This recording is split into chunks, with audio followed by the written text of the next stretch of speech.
off of a long holiday weekend, Memorial Day weekend, and we are now up in central Iowa, obviously at the headquarters of Brownell's. And we're going to go inside because we're working on an armorer's course to get a great week of training started.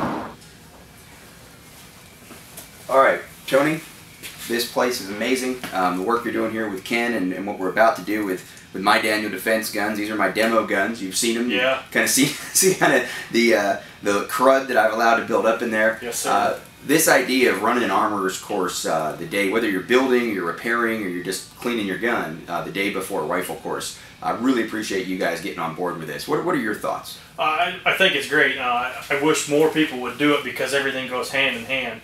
I mean, you're taking a 2-day rifle course, and you're gonna put a lot of rounds through the guns, and you're gonna put a lot of abuse through the guns, and you're gonna find out what works and what doesn't work, and what better time to maintain your gun or armor your gun than before a class to make sure your gun's good to go. It's hand in hand, and I just can't believe more people don't do it. Well, you know, and that's the thing is I don't know how many guys. The reason these guns are kind of beat up and the reason these guns are so dirty is because so many people come to class, find out their gun doesn't work, wasn't tuned up, wasn't ready to go, didn't work with the ammunition, and whatever their problem was, 99% of it would get identified. And I know Ken's not going to have that problem. None of the guys that are going through their guns today are going to have those problems on the range tomorrow. Exactly. And if they do have problems, they're probably going to be a lot more educated in how to help fix them. Absolutely, and you run into that situation a lot where you get minor malfunctions during the class, and now they know what to look at. Yeah. They can figure out a cause right then instead of shrugging their shoulders going, my gun just doesn't work now, and not knowing why. They're much more educated about what's going on in the gun and how the gun actually operates. Oh yeah, you can feel it. You can hear it too. So then at that point you go ahead with your Q-tip again and clean the inside out. Alright, one of the big advantages of taking an armorer's class here before any rifle training is you do get the ability to go shopping at Brownell's, and throughout the day we've kind of come up with some new things that we want to change on the rifle, some add-ons, some upgrades. One of the big things we're going to do is we're going to change the factory stock out to a Magpul CTR stock, and in order to do that we're going to change everything over to a mil-spec configuration. So what we're going to end up doing is we're going to change the standard commercial stock extension to a mil-spec stock extension. And then we're going to add, onto that, we're going to add the Magpul CTR mil-spec buttstock.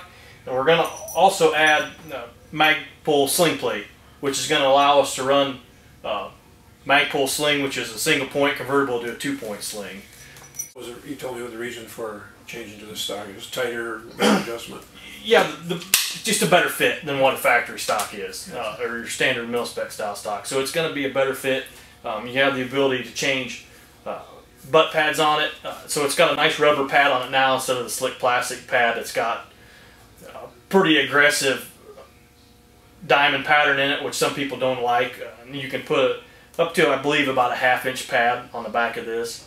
So if you wanted to get a little extra length out of it, you could do that also too. So it's a pretty nice stock setup. It really truly doesn't matter, but it's a benefit to you to kind of have an idea which way when it comes to reassembling, so you're not fighting past 2D tests. There's no reason to. All right, well, the guns are tuned up, and the students and I are ready to go hit the range tomorrow. Tony, I really appreciate you taking the time, bringing the students and I back here into, you know, what really for a lot of people is a mecca of gunsmithing. Mm-hmm. And you know, putting your expertise and putting your time and effort into helping make sure people understand their gun is really important.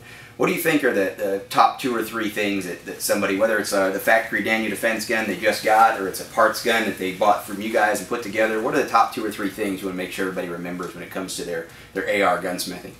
Really, I think it's just understanding how the gun works is the big one. Understanding how the gun works, routine maintenance, and really using good quality parts. Because, you know, a lot of times when you try to go cheap, it ends up biting you in the end. Mm-hmm. Good quality parts will last as long as the gun will last. So understanding the gun, knowing how it works, will help you alleviate any problems that you do get when you do have problems, and it'll help you fix them. So that's the 3 big things that I can think of off the top of my head. All right, well, I certainly can't argue with any of that advice. The first thing is you need to have a good quality gun. You need to make sure that it runs. You need to know how to make it run, and then you need to get the training. Of course, without the training, the device may or may not be able to help you. once you continue that training, your practice done, that's really when the maintenance and taking care of your guns comes in. Now, everybody who's been through one of my classes knows that I pretty much abuse some of these training guns and the loaner guns, and I want to see what they'll take. Well, this one's starting over again. We went through it today. We had some students mess with it. I messed with it, and we're starting this one over. But don't worry, I still have one that's been completely abused and ignored for the range use. But Tony, I really appreciate it. Absolutely. Thank you.